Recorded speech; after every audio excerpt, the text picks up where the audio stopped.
Yo, what's good? What's good? Welcome back, State of Deception.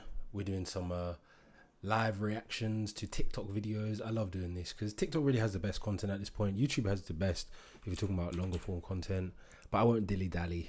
You know what you hit. Why did the church feel the need to ban tree and stone worship in the 11th century? I'm standing here at Pentrith in the Preseli Hills. This monument is over 5,000 years old. In the medieval period, all across Britain, church authorities kept issuing bans against the worship of wells, trees, and what in great stones. And the thing is, you don't ban what isn't happening, right? So this indicates that long after official Christianisation, pagan people were still leaving offerings at such places as this. The word worship itself comes from the Old English "weordskipi," literally meaning to ship worth, to give worth. So to worship a well or a tree wasn't necessarily just blind superstition. It was relational magic in that it shaped the person doing it. Joseph Campbell said, "The ego that sees a thou is not the same as an ego that sees an it." See, when a stone is an it, it's just a bloody stone. When it becomes a thou, as in alive with energy, well then you relate with them, then you can work with them. You see, what you give worth to shapes the kind of ego that you inhabit, and that changes how you live.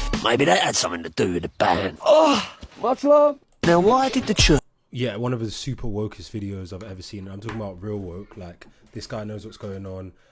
Definitely that's why they banned it, because obviously the Abrahamic religions are a slave system designed to control your mind by associating loosely with concepts that are familiar to you, like a father, a family, a body, a spirit, brotherly love, and then they superimpose a system of submission onto that, a system of guilt.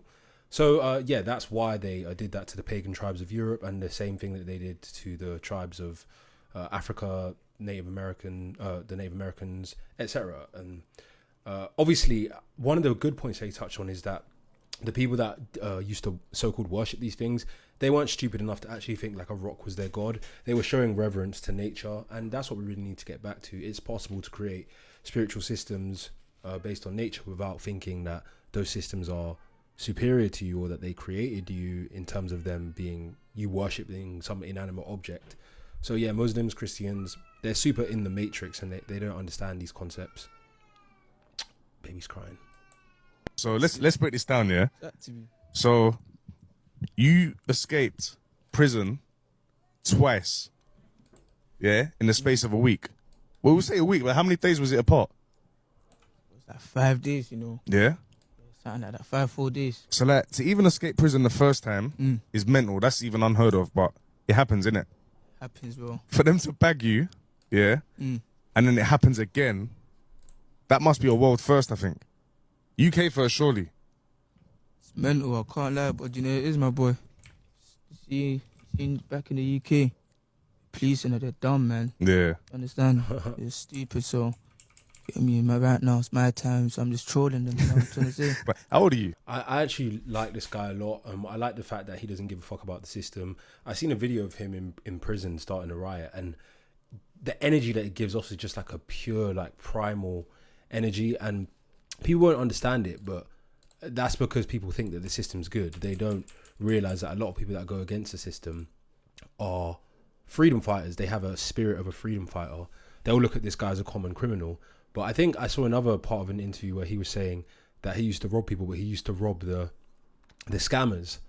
And it's funny because like in the culture of the UK, they revere someone like Robin Hood, but this guy used to rob scammers as well. I guess because of his aesthetic, they just think, oh, he's a common thug. But really, like, everyone should be going against the system, and that's what he's doing, and he escaped prison. Kudos to him. But I turned 21 like last week still. Hey, happy birthday, my guy. What'd you get for your birthday? You hear me? Freedom. Freedom. Long story short, yeah, fam. They're scamming all the people, so obviously they're not innocent themselves. So I just used to rob people that used to rob people, you understand? Yeah, this is what I was talking about. This is what he's saying. Oh, Robin Hood. Yeah, Robin Hood. Yeah, but it's not like he was giving back to the old.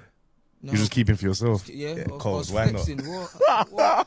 I had a fucking penthouse in Canary Wharf and shit. Of course I had to get my little twos, you understand, fam? Trust me. More than twos, though. Yeah, more than twos. They're saying it's 150 bags. More than that. More than that, innit? More than that, man. That's what they could. Don't get it twisted, go though. on. When I got bagged, I had to pay back like 60 bags to the court, you know. What's that to a man like you? Nothing, but still, do you get me? I was still sour. altogether, I've done like 4 years still. Wow, 4 years. Yeah, I've been in jail since I was at 17, bro. Fuck, you know. Will they give you do your GCSEs in? Yeah. The only people that understand the system are people that have been sectioned, been to prison, or spent long time in like foster care, or like a long time in hospitals. Those are the only people that really understand, and like maybe lawyers, and then the people at the very top. Some people have like intuition where they can see what the system is doing. But yeah, mainly out of the normal people, those are the only people that can see what the system's capable of, and that it's inherently corrupt and designed to control us and weaken us. Yeah, bro, I got What? my GCSEs in prison, bro. I was taking the piss. I swear to you, I got my GCSEs in prison. You ain't got A's. What'd you get? D's? Nah, I got like a 6 for maths. Oh my God, 5. you done numbers. Yeah, numbers. Oh. Yeah. Could never get a 9. Where you from? Jamaica. Jamaica? Jamaica. Everything's big. Oh, what the That's what I'm saying. You see, the UK police and the UK system and the government, they're motherfuckers, bro. It's true. They're motherfuckers, bro. I'm their karma. I've been in jail for 4 years, bro. I miss Gyal. I miss smart ways. I miss being out. You know what I'm trying to say? Like, He does have kind of an immature perspective in the sense of he's saying like he missed smart whip and stuff, but why not? He's young, I guess. Obviously, drugs are bad for you, bad for your brain, but I vape, so you know. Me, man, ain't done my thing for 4 years. So I'm thinking, yo, you know what? You get me? It's gotta be. I think the lesson that was there to be extracted has now been extracted, so let's move on. I don't know about you guys, but I'm over this rhetoric that earning £100,000 is little money, or the idea that everyone is making £100,000, because in this United Kingdom, that couldn't be further from the truth. My name's Ibrahim and I feed the streets with information, and if you want to see my face again, make sure to drop me a follow. According to the Office for National Statistics, earning £30,000 is below average, but it's very normal if it's in the early stages of your career. £40,000 is the average amount a UK adult can expect to make. 50k, you are comfortably sitting above. I thought it was like 36,000 or 37,000. Of the national average now. But if you're making 70k, you've now entered the top 10% of earners throughout the entire UK. But when you hit 100k, you are now comfortably around the top 5% of earners in the whole United Kingdom. So I say all of that to say this. All those conversations online about how much people are really making is all lies. It's okay to be making the money you're making. We're all finding our way. Just stop lying. I don't know about you guys. I don't think people are lying. I think all the smart people are not telling the government how much they make, or they're making money overseas, or they got cash. And if you really think that having 100k in the system is a lot, realistically, what can you actually get with that? I guess you can get a decent lifestyle, buy the things that you want, raise a family, but you can't actually affect any change in the system. And without true information, you're just the same as any other slave. You can still be imprisoned, you can still have your kids taken away, you can still be silenced by the government. So what really is that? That's not really anything. If you want to be like a good little cog in the system, or you work corporate, great. But you're going to remember, to make that, you have to spend 9 hours of your day doing what some random guy tells you to do, or some random woman tells you to do. Like, is that supposed to be a win? That, yeah, you make 100k, which is okay, you can buy the stuff you need, but all of your time is now spent doing what the government tells you. I think I'd rather be a poor homeless man than have someone tell me what to do 24/7, because I'm spending my essence and my time I'm spending my essence and time, and I'm getting money, which is obviously just a concept designed to control your labor and your behavior. And what am I getting in return? The stuff that I could get being homeless, but with no time. I mean, realistically, what do you need in life? Food, a place to lay your head. If you don't want to participate in the materialist system, there's not much difference between someone earning 30k and someone earning 100k, realistically. But yeah, if you're super in that paradigm, then yeah, 100k, you're fine with that, aren't you? I don't think people are lying though about it. Elizabeth is okay. Stop throwing things, Elizabeth. It's okay, Elizabeth. It's okay, Elizabeth. Stop throwing things. Elizabeth is okay. Yeah, you're dealing with the traumatized children. Every time the government touches something, it perverts and destroys it, including the minds of children. But yeah, you got someone probably come from another country to earn money in the UK, and just has to deal with all this stress and trauma being put on them by a traumatized British kid. When are we going to start solving these problems at the source? That's what I want to know. Oh, okay, what's this? You colonized over 20 countries where everyone is on your side because you're not European. Yeah, and people do need to start talking about Arab colonialism, or maybe they don't need to talk about it, but people be like, oh yeah, my religion's the right one. Yeah, because these people... Oh, hold up. These people conquered you, and before they conquered your land and your resources, they conquered your mind. And you can see that they went into this region from where they are. They took Egypt, which was a thriving society at the time, took control of the Nile, sent mercenaries to these and established kingdoms, spread by warfare all throughout here. And then when they took the Nile, they were able to control resources and trade routes in this region. And then today they control oil, etc. But these trade routes were established through Islamic conquest. So you're not anti-colonial, you're selective. You call that European colonialism but remain silent about the Arabization of the Levant, North Africa and the Middle East. Where's the lie? The thing is, a lot of the shit I say, I'm like, how the fuck can people not see this? Are they just walking dead? Like, it's pretty obvious. In fact, I'm pretty sure that Arab colonization was worse for all these regions. Like, look at how the places that Europe colonized are doing. Not really that well. But then look at all the places that the Arab world colonized. They've literally like been genocided. Like, there's all Arabs living in these places now. These people are like the poorest people in the entire world. They're like in warfare right now, all around here. They don't even, these people don't even think they're black anymore. They're just like, I'm not black, I'm Muslim. They've just completely dominated their mind, dominated all their resources. None of these places have none of the natives from these places have anything at all to show for the Arab colonization. But mainly, even worse, they colonized their mind with Islam. Not good. As a Canadian living in the UK, I love exploring different British cities. Today we're in Birmingham for the first time. So let's go see what the Brum is saying. Apparently that's how you say it. Yeah, trying to pronounce Birmingham killed him, yeah, I could tell.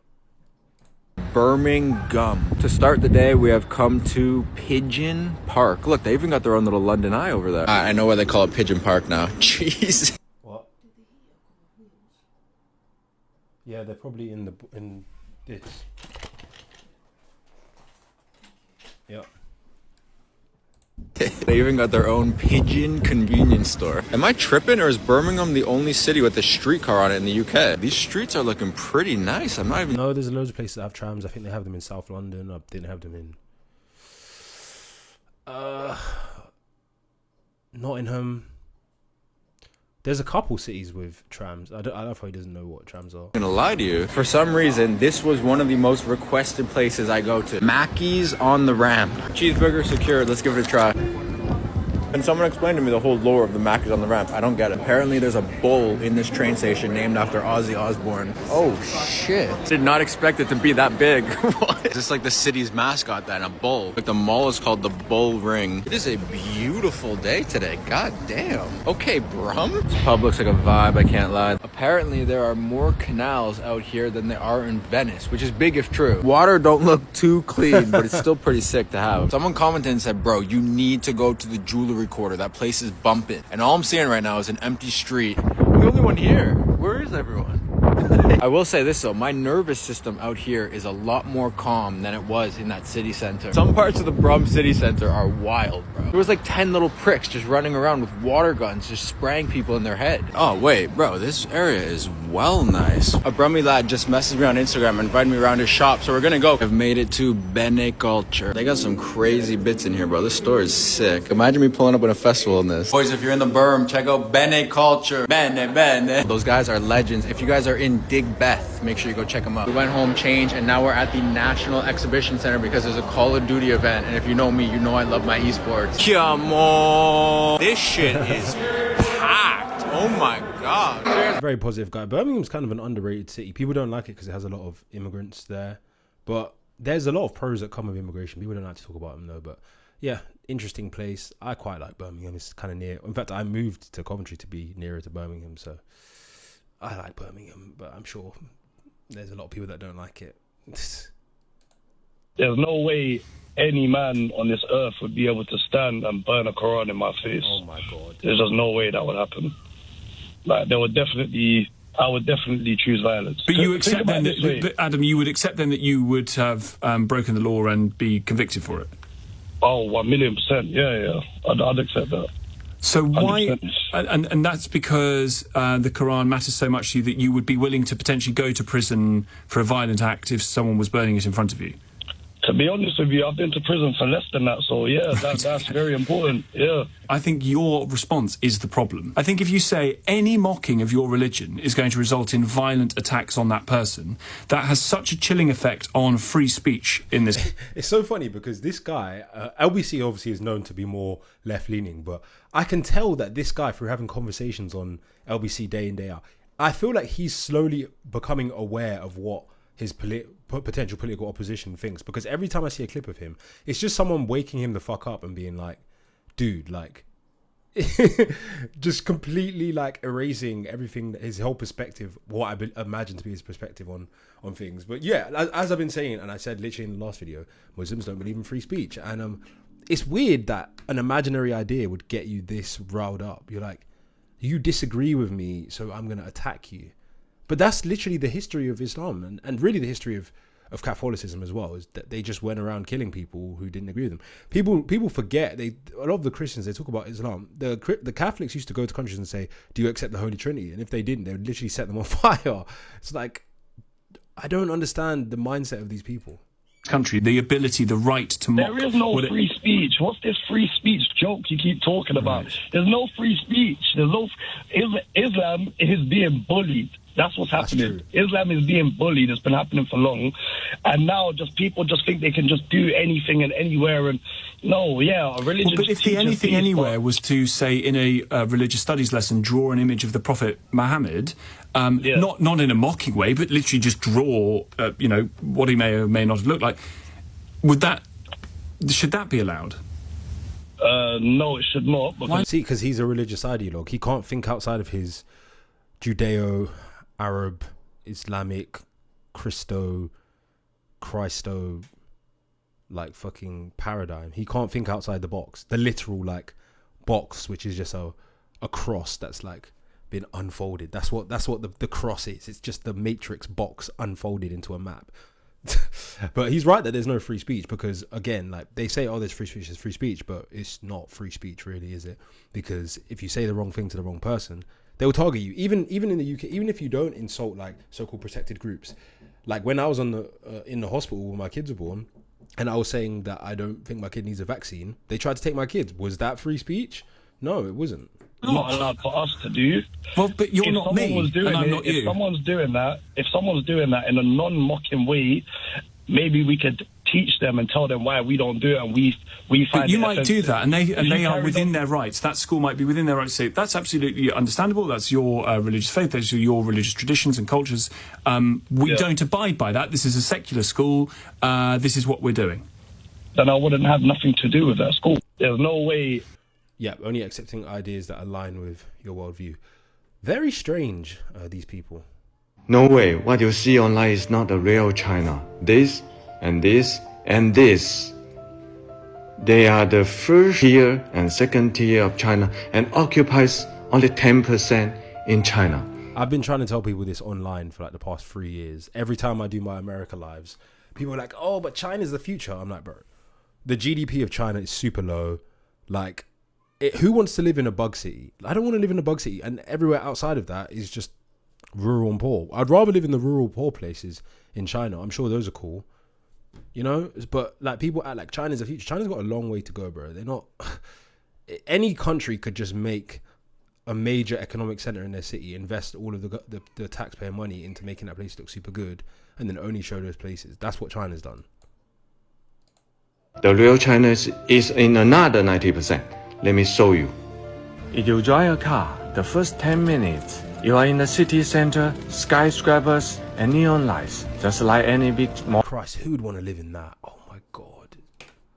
Who would want to live in one of the... Oh God. Modern city you see in China. Another 10 minutes, and everything changed. No more tall buildings, no big factories. This is the real struggle of small cities. Yeah, not enough industries. These places look a bit better. I'd rather live there. industry, not enough jobs, so young people leave for big cities. Another 10 minutes, you are climbing hills and you see countryside. Yeah, so you can see these places are much less developed.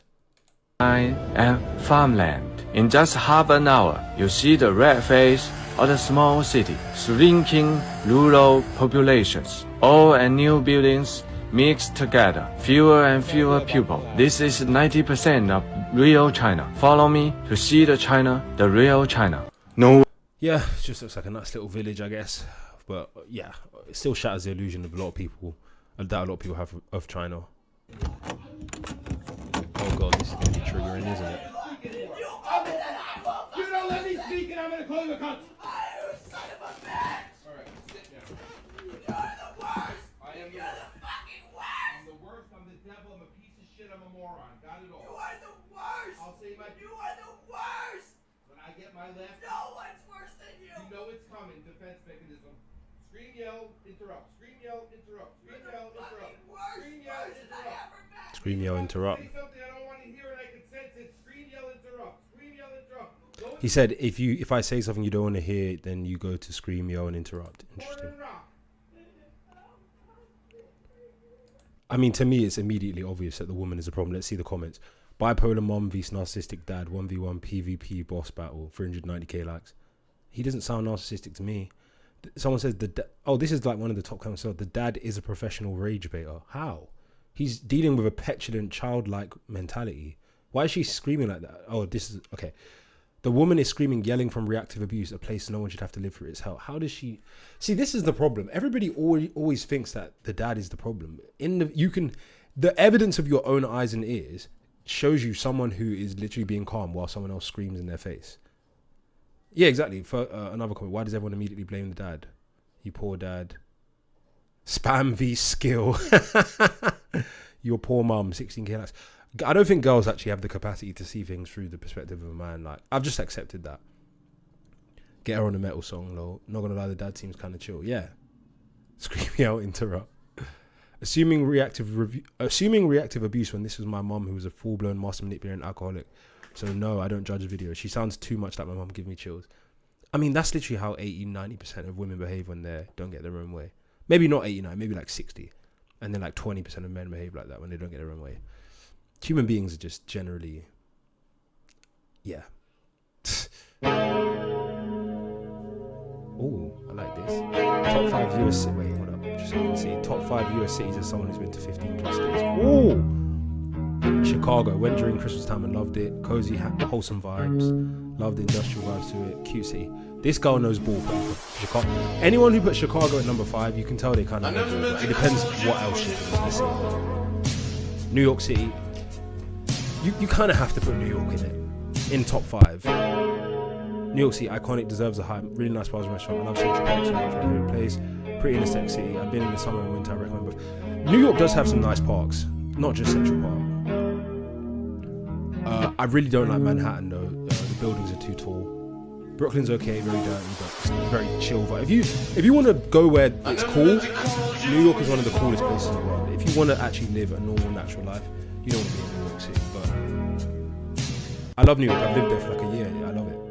But I have a really sophisticated ranking for cities, and I think I gave New York 5.6 out of 10, which is good. That's like, obviously considering someone that doesn't really like being in inner cities, 5.6 is quite good. I think London got about 5.6 as well. 5.5. I think London got 5.5. New York got 5.6. For context, somewhere like Miami will get like a 6 just for the weather and stuff. And then, you know, city-wise, I don't think there's many major cities that would get like a 10 or anything close to that. Let's see where else she puts, and then I'll see where I'd rank her. So let me rank hers actually. So Chicago, I've only been there once. From what I understand, I'd maybe give Chicago like a 5.7, something like that. From just what I experienced, maybe a 5.8. New York City, I'm gonna give it 5.6. Vegas, okay. I haven't been to Vegas, but my brother's been all through Vegas. He loved it. Says, I love Vegas, feels like a simulation. How's this place real? It's 40 degrees at 1 a.m. Such a fun city to run around and explore. I want to visit again, I'm obsessed. Haven't been to Nevada, but I've been to Arizona, and it's very hot. So for the heat, it ranks high, but not like the highest. Vegas is probably, I'd probably give Vegas maybe a 6 or something if I visited, assuming I would visit. But yeah, I think I would rate it a 6, even though I haven't been there. Nashville, okay, second favorite city in the world. The bars are so fun. Huge country music fans, this is my dream. Love the vibes. Haven't been to Nashville, have been to Tennessee, all through East Tennessee. Nashville would probably get a 6 from me as well, just from what I know about it. I've seen a lot of videos and information about these cities, so I'm not just ranking like off not knowing anything. Number 1, San Diego. This girl really knows ball. San Diego, greatest city in the world. Lived there summer 2023. Genuinely, I'm in love. No oil beach, San Diego, don't care. Perfect blend of beach and city. Found it so clean and safe. Lifestyle's unreal. Blah blah blah. As someone, I've done hundreds and hundreds of lives on best places to live in the USA. I know the map like the back of my hand. And San Diego has been the number 1 rated place of everyone I've heard. I don't think I've ever heard anyone say anything bad about San Diego. They shit on California, but they say San Diego's nice. And then I've seen loads of videos of how it looks. See this picture? This is how it looks. You see the beach. San Diego would probably get like a 7.5 as a place to live, from what I know of it. So much better than other places. She knows ball, 100%. I like this song. It's very relaxing. I hear voices in my head. I hear horses stamping up and down. This is the only prison that you're totally locked up all the time. All the time. I just haven't got it in me to swallow my pride concerning this individual officer, because he just always seems to get on my nerves, Governor. What's your sentence? I'm doing life. Damn. For what? Murder. Damn. Can you do it? It's not whether can I do it, I've got to do it, because I'm here. Well, life in the UK is what, like 25 years or something like that? How will you do it? I do it to the best of my ability, and that's just getting on with it and doing whatever I can to help myself. It's got to be done. Mad. I can't cry about it. I've done all my crying. I just take each day at a time, and I just keep my head down and I'll just get on with it. You've done your crime. I've done my crying. There's days when I do still cry. It's funny because I don't cry anymore, because I think I've been through more trauma than possibly most people living, watching my daughter get killed in front of me, and then they tried to frame me for it and take my kids using social services because I refused the vaccine. I still don't understand why they did it. But I don't cry. I haven't cried in like a year, and I have every reason to cry. I for the same reason as this guy, I just decided that I'm not gonna. In fact, the reason I decided to stop crying is because I realized that no one actually cares. No one cares because I'm a man. No one cares because I'm black, and no one cares because no one cares anyway. So I don't cry either. I think I'd rather. I don't know. I think I'd rather be in prison than. Well, it depends, because what happened to me is the worst thing that can happen to you. But then I'm just happy that I'm out for my kids. So I feel like it's a tricky one, because if I was in prison, my kids would have no dad. So man, this got morbid. But yeah, HMP, you can tell that these places are designed to break people mentally, and it's probably quite successful in doing that. But I love content like this because it reminds me not to do anything stupid, which is obviously why these places exist, because I had got to be out here for my kids. But I'm assuming the person he murdered probably wasn't worth murdering, worth his whole life. Yeah, unfortunate. Someone commented, people talk different nowadays. If I can do it, then why can't you? Get up and make it work. So the interview is very annoying. Documentaries were better back then. Guy number 3 is Mo Gilligan's brother. But can I do it? I've got to do it because I'm here. Mo Gilligan's brother. I'm a firm believer, especially as an African American or for black men, that you have to get away from your mom. You just have to. Like I'm a firm believer that a lot of these moms in these older generations really set their sons up to be used and manipulated. They really set their sons up to be walked all over like a carpet, like a rug. And they put their daughters on game, but they set us up for failure. Like they set us up to be just like butlers and just like the help. Like we were set up to be suckers and simps. Like it's crazy. You got to get away from your mom, and it lowers testosterone too. So yeah, not the greatest move if you still around your mom for real. Like what you gonna do? Breastfeed you? I definitely agree with this, but I feel like it's very uncouth to make videos disparaging your parents online. That's just how I was raised. So I wouldn't speak on my family like that online. But I agree with him. It's also, I don't think people realize that the reason why mums and women in general do this is because they're jealous and insecure about male power. So and it's not because they're weaker than us. They're superior strategists. That's why what they're doing is working. But they're jealous, and it's like how if you just leave black people and white people, black people will breed more, and then they'll dominate through force, or Arabs dominate through force. So the European comes up with other strategies to succeed, based on insecurity about the force of the other group, and so Europeans will come up with technology and things like that. So it's not right, wrong, it's just a strategy. So the strategy that women employ is weaken men so that they can compete. It just makes sense. Weaken us, weaken our resolve, damage our reputations, and make us supplicative. Because otherwise, if men were violent to women in the way that they actually say they are, then we wouldn't have any of these problems. Because, ultimately, might kind of makes right in a sense.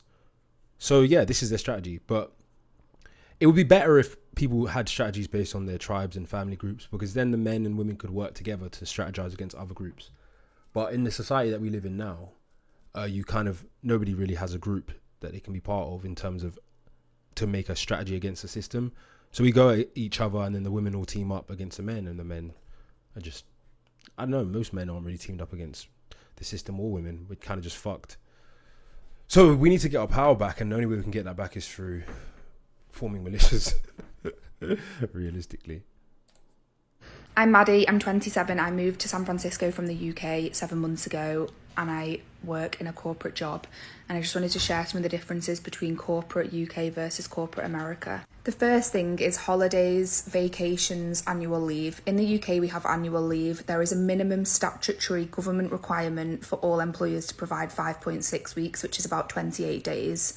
In the US, we have PTO, paid time off. However, there is no federal requirement for private organisations to provide vacation days, which is crazy. It's not really that crazy because you sign a contract, so you agree to it. So if you don't want to work long hours, become an entrepreneur, or don't sign a contract that tells you don't get that much time off. Like, it's not really that hard. 28 days versus 0. Many companies obviously do provide PTO because it's classed as a benefit, so that'll, draw people in. But, it's quite common to have 10 days. 10 days, whereas in the UK, you're looking at 28. Ooh, 18 days more out of 365. To do what? I have a friend that just went on holiday, and she came back. I forgot she went on holiday, and then she called me on the last day of holiday. And I was like, oh yeah, how was your holiday? And she's like, oh yeah, I'm heading back now. I'm like, when I go away now, I go away for like 3 months, 2 months, because I don't have a job. So, oh, the goyim arguing like, oh, I got 14 days, 18 days more than you. Like, yeah, if you do your time off in the UK during winter, remember you got some of that time off you're going to spend over the Christmas break. So like the time that you have off, what are you really doing? You're in the cold UK. Let's see. I just want to see which country has more bank holidays. Let's just see bank holidays UK vs USA. UK has 8 bank holidays. US has 11 federal holidays. Okay, that's 2 there. There's also I think 14 US. I'm going to probably butcher this now, but 14 US holidays, and they are selective. Different companies can honour different holidays, which is crazy because in the UK, if there's a bank holiday, a statutory holiday, then the organisation has to provide that off for the employee. And then in terms of the culture around holidays, in the UK, if you book holidays or an annual leave, you are not working, you are off work. In the US, it's very common to book PTO, still take your laptop and still work. There's definitely kind of an around-the-clock mentality.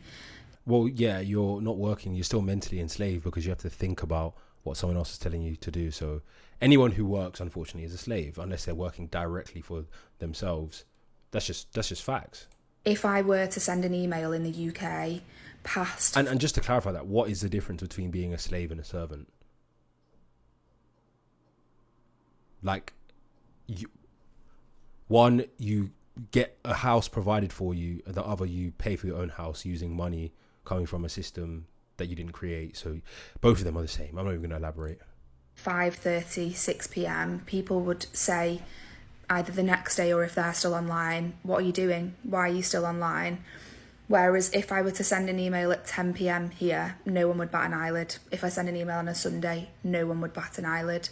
I personally don't mind that because I enjoy agile working and flexible working, and I love my job. So if I want to log on a Saturday, I'm fine doing that. But that's, for me, that's because I'm not pressured to do it. Whereas I know that for sure there's many people in the Bay Area here that are working crazy jobs, and there's an expectation to be online a lot of the time.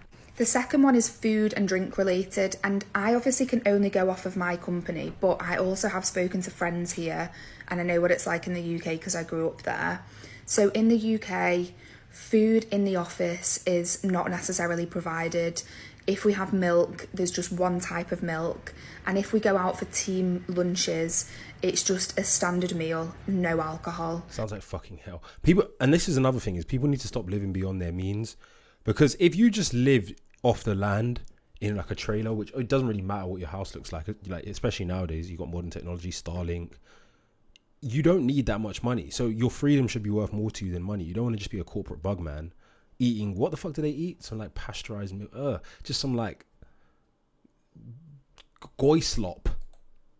Alcohol is pretty much like forbidden unless you work in probably recruitment in the UK, but I'm talking about my industry, which is engineering, construction and consultancy. And then and also my clients that I've worked with across the years. Yeah, people drink alcohol because they can't handle the shitness of their life, and their cortisol is extremely high. They're mad stressed. When I talk to people that work corporate, I can tell that I'm not speaking to the person. I'm speaking to a survival mode version of the person that has a limited capacity to understand the ideas that I'm telling them, because they're in the back of their mind, they're thinking about work. Their nervous system is messed up. They're probably like stimulated by some kind of substance, caffeine or some other drug that they take. And it probably when I stopped working like corporate, I'd say it took me 8 months to feel like I was back to normal. And I had to sunbathe in the sun pretty much every day for like the whole of that summer. I think it was summer 22, which is really hot. And it took me ages to even feel like I was back to normal. Even now, I'm still processing the fact that I used to work for a big corporate company, and it actually fucks with me a little bit. In the US, there's an array of snacks. There are an array of milks in the fridge, which is just crazy to me. And when we go out for food, it's chill. Like, we can get whatever. Sometimes we get sharing plates, have alcohol. It's not necessarily an issue. That would just not be a thing in the UK. It would almost be forbidden.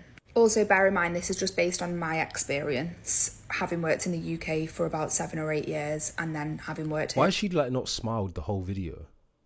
Kind of weird. She looks stressed out as well.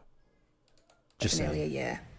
So I know that some people might drink alcohol, but that's just my experience. And the final thing is travel, budget, that kind of stuff. In the UK, everything feels so much tighter. So for example, if you really absolutely do not need to travel for work, you're not traveling. Whereas here, people will travel from state to state. People will get on flights more regularly. That just wouldn't be a thing in the UK. I think I got one flight for my job, which was a rare circumstance over 4 years. Whereas here, people will just get flights, and the amount of money spent here is more significant. But I also think realistically the cost of living is higher here.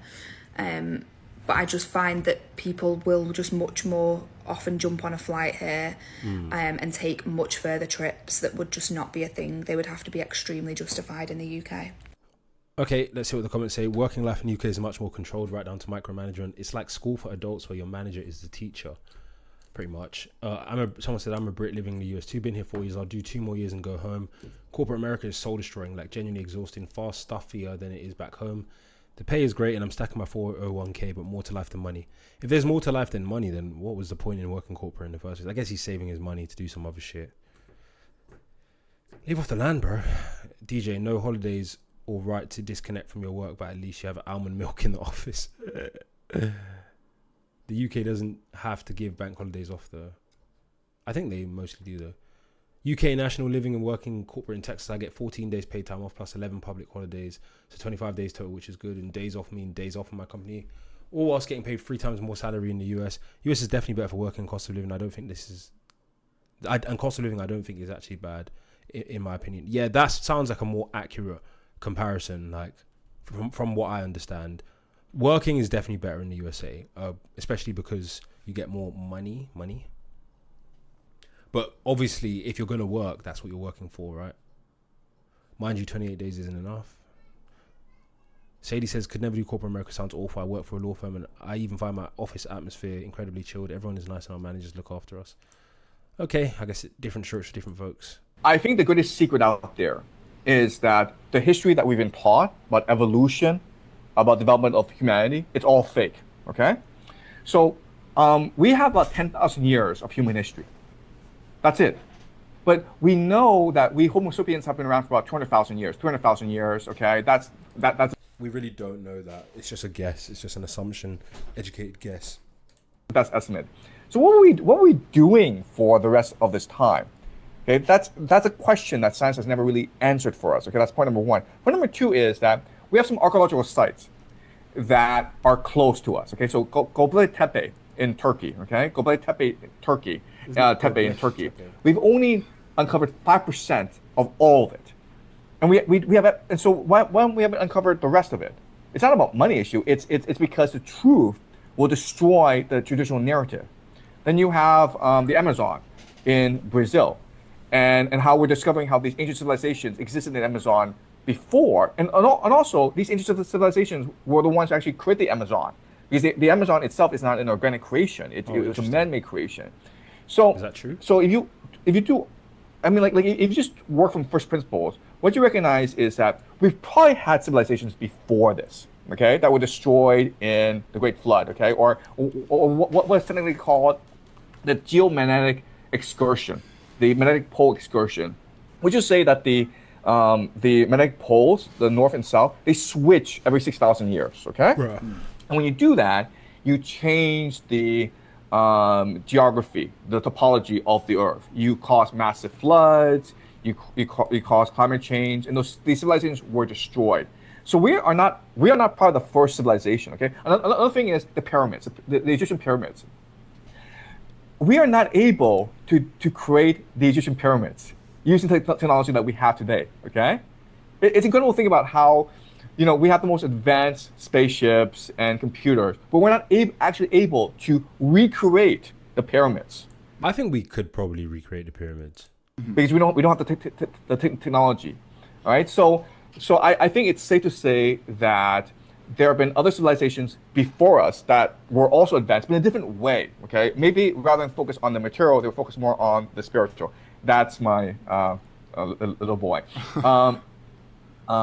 Yeah. Hi. Yeah. Hi. Want to say hi? This guy just says a lot of stuff that he can't really substantiate, to be honest. I agree with a lot of stuff he says, but I agree in the sense that I share the same opinion, but you can't really know if anything he says is true. Because I watch a lot of his other videos. He talks about, like, history. His channel's called, like, I can't remember what it's called. It's about history, basically. History debunked, something like that. I don't know. Ni hao. All right. Yeah. Okay. Anyway, yeah. So I think that's a greatest secret that the elite refused to allow us to understand. Even Epstein was spending a lot of time looking for Atlantis, right? Mm-hmm. And so the elite understand that there have been past civilizations before, and they spend a lot of time and resources. Okay, just lots of opinions, not necessarily wrong, not necessarily right. This might be the one that. Why do so many men on the far right beat their wives? Charles G was convicted of assault after he attacked a council worker he wrongly believed was taking down flags. Surprisingly, G was spared prison despite having 113 prior convictions. Crazy. Unsurprisingly, his conviction list includes violent offences against women. They always seem to go against women.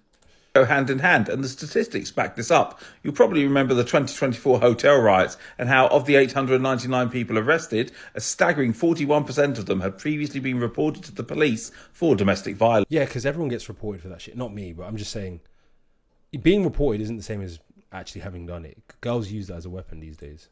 In addition, the figures from Project Starlight's analysis of people referred to Prevent, the anti-radicalisation programme, suggest roughly 30% of far-right white supremacist referrals had what they call a link to domestic abuse. That's completely meaningless. Far right, we're going to call you far right, whether you are or not, and then we're going to say you have a link to abuse. What does that mean, a link to abuse? But is it far-right ideology that turns men violent against women, or are men who are violent against women more likely to be attracted to the far right? Well, nothing you said has substantiated either of those. Right. Most experts believe it's the latter. Joan Smith suggests domestic violence is a gateway to terrorism. A man who is violent... How did he get... What? Oh, I just said a whole bunch of bullshit, and now I'm just going to say, now you're a terrorist. And controlling at home is more likely to be swayed by warrior fantasies and promises of taking back control. In Smith's study of 50 high-profile terrorist attackers who subscribed to various far-right ideologies, nearly every one of them had a history of domestic abuse that predated their radicalisation. The far-right are also open to recruiting through the fragile masculinity hook so brilliantly exposed by Louis Theroux. Bruh, does this guy even have a dick? Take the YouTuber and convicted domestic abuser Charlie Veach. He was never going to be welcomed by the Lib Dems or the Green Party, was he? He's recently attached himself to the far right, where he can hide behind their rigid views on male supremacy and the shared enemy narrative. We're all just victims of the woke feminist system, like me. Well, yeah, there is a woke feminist system, isn't there? Are you pretending that doesn't exist? That's weird. How do people like this get like this? I always wonder, like, you just fall for everything. Far right. Louis Theroux, victims of the woke feminist ideology. Like, are you just not awake to what's going on around you? I guess women often don't target people like this because there's no threat. There's no ideological threat. He's not super attractive. He's not like going to play them. They're not going to attack you, bro. You just milk a toast. So you're not going to know what the system does to people that are actually like a factor. No, I didn't. I'm sorry, we don't need translation. No, wait. Let me finish, all right? Let me finish. The NHS exists. Oh my gosh, this whole thing. Let me finish. This is the new tactic of the feminists. Let me finish. Everything's let me finish. Speak. Let me finish. To provide the best possible care to patients. Now, some of those patients will feel more comfortable speaking in their native language. I don't care. Right? I have no interest in that. Well, fine. Like they should speak English. They live in England, they should speak English. Doctors take an oath to give whatever patient comes to their door the best possible quality of care. That is going to involve some translation services. When it comes to things like DEI, I'm sorry, you are picking the things which play to your base. That's your job as a politician. Complete waste of money. That's such a dumb take to say that we shouldn't have translation services because there are people that use the NHS that aren't from the country. So like some dude from fucking France is on holiday in England and breaks his leg and now you just can't understand him. If you're going to have socialized healthcare systems, which I don't think we should anyway, but whether it's socialized or private, like, why would you not want to pay for translators? That's just dumb. What? Then they just get the, oh, please, I need to help in French. I can't speak French. Like, or they're Spanish. Ayúdame, ayuda. And then you just don't understand what they're saying and they die and now you get sued. What? Rupert, come on. He tries too hard to be contrarian sometimes. Like, we shouldn't have translation services. Why? That's just dumb. What about the UK? I can't do it because the UK's attitude now has become, we just can't have nice things. Yep. They don't want to. If I speak to my friends, they don't want to invest. They just want to have the bigger house and the next car on lease. People are institutionally unhappy in the UK right now, and there has been for a while. And so we don't have a culture of entrepreneurialism left. It's been stamped out. Europe too. So it's not just the UK. Everywhere in Europe, the same thing has happened. People just don't believe they can have nice things anymore. What about the UK? Yeah, because of leftists. Pretty obvious. Most life being born into this world is being born effectively into hell. Because most lives here, if you include animals, are having an extremely terrible time and a terrible life. Join the pro-extinction movement and help us fight for total extinction so that no one has to suffer ever again. It is the only right thing to do. Proextinction.com. Holy shit, is this satire? I'm gonna follow him whether it's satire or not because that's quite funny. Pro-extinction. Let's see what it says. The pro-extinction movement.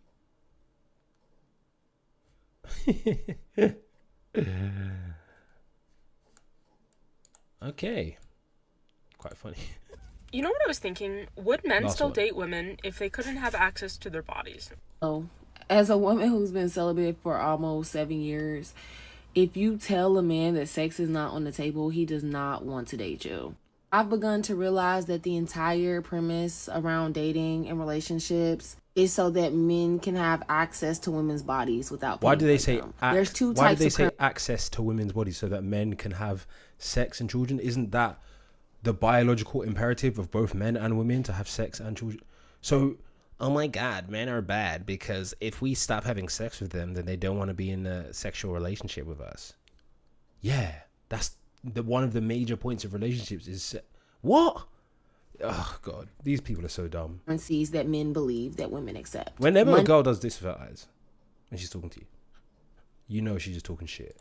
Money and attention. And a relationship or marriage is a special type of privileged attention that a man trades for ultimate access to your body. So a man is either going to pay you like a prostitute, or he is going to pay you with the privilege or the specialty of being a wife or girlfriend in trade for access to your body. You think about society. Yeah, just like how you get access to his body when you're in a relationship. And then the weird thing is, it's like some of these girls, they just have terrible personalities, and instead of looking within, they just project it. They're just like, oh, he doesn't want to be with me if I don't want to have sex, because your personality sucks. If you had a good personality, he wouldn't care as much, but he would still care a bit because sex is part of relationships. In the way the society is set up, the culture, the slut shaming, upholding women's virtue, body count conversation, Yeah, because we can notice patterns, and we can see that girls that sleep with everyone either had emotional issues, end up with emotional issues, or are often not raised right. That's not, I mean, it's just like how you notice if a guy is a nonce that he has bad character traits, or you can pick up on red flags.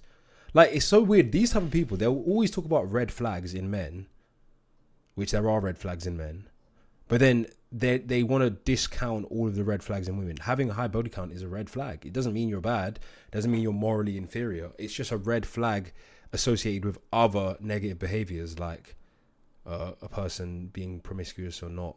Not saying that promiscuity is bad, just saying those things are not desirable for people that want to be in a long-term relationship. The female body immoral. It all exists so that women will feel specialty of being a wife or a girlfriend. Which is what they want, by the way. They want to be wives and girlfriends. Society didn't praise women in relationships, specifically married women. We didn't put married women on a pedestal, right? Especially when we're talking about having children, right? We understand the whole baby mama critique and how we talk down on women who are not married, who have children. Because they usually have negative character traits. Often have negative character traits. So we're not talking down on women because they are baby mothers. We have noticed that so-called baby mamas often have certain character traits which some people like and some people don't like. Likewise, we have noticed that married women tend to have certain character traits that people find more desirable. This shame did not exist in society. This policing would be no privilege of being a wife or a girlfriend, right? Yeah, but shame does exist, because shame is when society doesn't agree with something that you do, just like how people are shamed, males and females both are shamed for stealing because people don't want you to steal. Stealing isn't necessarily morally bad or morally good. It's just, you can steal in many different ways. It depends on the context, whether it's seen as morally bad or morally good. But you're going to get shamed because people don't want you to do it to them, obviously. A social currency that is given to women, instead of just giving them money, to give away their time, their loyalty, and their sexual being in trade for a man 9 times out of 10 who ain't doing too much for you, you know, unless you're a really put. So he ain't doing too much for you. So you also want something from him, right? He ain't doing too much for you, implying that you wanted or expected him to be doing something for you. Otherwise, you wouldn't think it's bad that he ain't doing too much for you. So obviously you want something from him too, right? Housewife, talking about millionaire status, man with lots of money who quite literally worships the fucking ground that you walk on, who doesn't make. Why would you want someone to worship the ground you walk on? That's weird as fuck. If someone worshipped the ground I walked on, I'd be like, chill. Like, I like being loved, but don't be overbearing with it. Just chill. Anyone who wants someone to worship the ground they walk on is a fucking narcissist. You put up a fucking finger, a false sense of privilege. It's a false sense of specialty. This is why men hate women on social media, because the truth is that women do like affection, right? Women do like attention. Women feed off of social currency, social energy. And men hate that women can feed into themselves, or that other men can feed into it to them through social media. Now the energy that women... Yeah, because it inflates your ego. So now you think people kind of care about these silly opinions, which most girls online, that's all they really talk about is sex and relationships. There are some that talk about other stuff, but they're in the minority. The internet was better before women came onto it. I distinctly remember, because I started using the internet when I was 6. It was better when it was just a bunch of nerdy guys on it. Exclusively got from boyfriends and husbands has been expanded to the social currency of the internet. The conversation is shifting, so they have to employ shame and ostracization tactics. I mean, this is like white supremacy 101. Huh? You're probably like, what does this have to do with white supremacy? Everything. Like, this has everything to do with white supremacy. I don't feel like explaining it right now, but it's pretty simple. Shame, fear, and isolation are assimilation tactics and subjugation tactics. Yeah, that's what women do to men, is the ostracization. Like how you're saying, you can't have access to sex unless you fit in the category that I want you to, right? So men are going to do that to you as well. You can't have access to relationships unless you fit in the category I want. Both men and women do this, bro. And religion does this.